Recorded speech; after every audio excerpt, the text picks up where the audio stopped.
In question 1, we have a pivoted meter rule supported by an electronic balance. In 1.1, we're to find the mass of the ruler, stating an assumption we make. Well, we can take moments about the pivot, the reading from the balance, 0.21466 kilograms, multiply that by the gravitational field strength to get the force at that point. The ruler is pivoted at 1 centimetre and the balance is at 30 centimetres, so the distance from the pivot is 0.29 metres. That is equal to the mass of the ruler, again times gravitational field strength, times its distance from the 1 centimetre pivot of 49 centimetres or 0.49 metres. We can cancel G and then rearrange for the mass as 0.21466 times 0.29 over 0.49, giving a mass of 0.12704 kilograms or 127 grams. The assumption is that the meter rule is uniform. Therefore, the centre of mass is at the centre, at the 50 centimetre mark. In question 1.2, we have an arrangement with a current carrying wire passing through a magnetic field along the meter rule and a graph of the reading against current, whereas to state and explain the direction of the horizontal uniform magnetic field. Well, as the current increases, the reading on the balance is reducing, so the wire must be being forced up. The current is to the right, so by Fleming's left-hand rule, the field must be into the page. In question 1.3, we're to use the graph and the given expression to find the magnetic flux density B. Well, the gradient of the graph is going to be m over I, and sigma, the change in force acting on the prism per unit current in the wire, is going to be mg over I, which is the gradient times g. So then, subbing this into the expression given, we can give the magnetic flux density as gradient times g over 3L.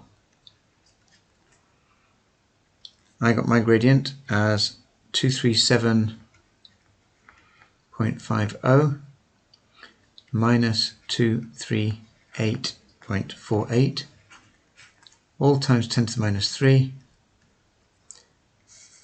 over change in x of 4.6 minus 1.0 times 3L, which is 3 times 0.05, and oops, forgot to times by g here,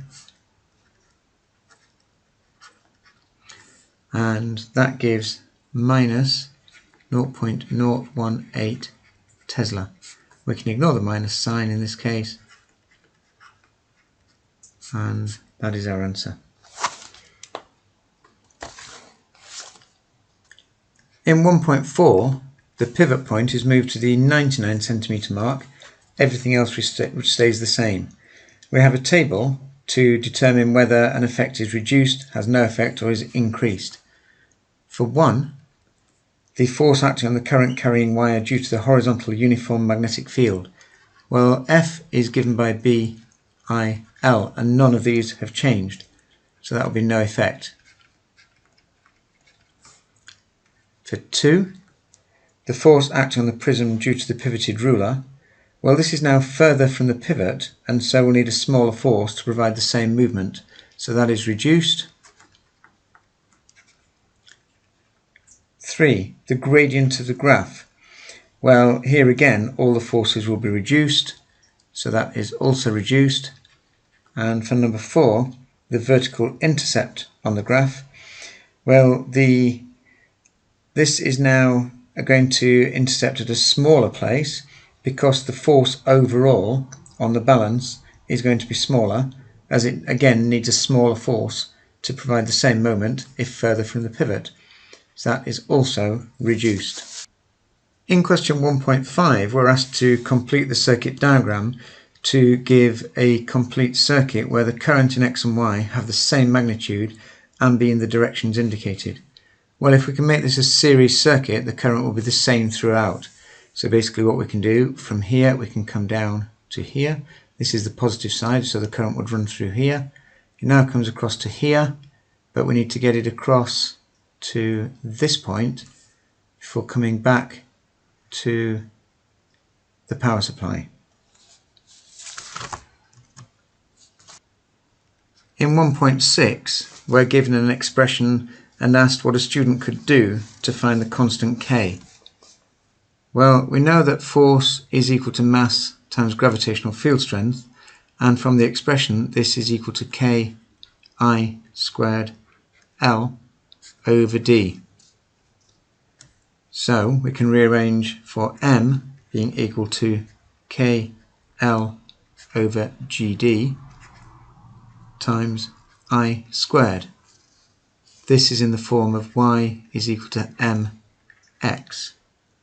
So what we can do is you can plot a graph of mass in 10 to the minus 3 kilograms against current squared in amps squared. That should give us a straight line through the origin, and the gradient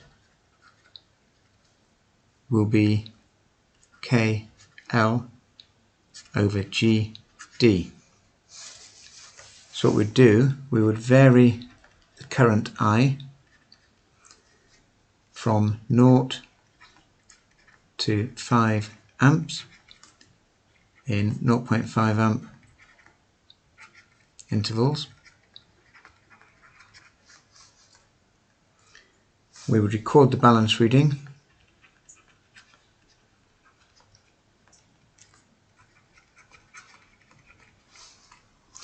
We would keep L and D constant. We would measure L using a meter rule and measure D either with a meter rule or a vernier caliper.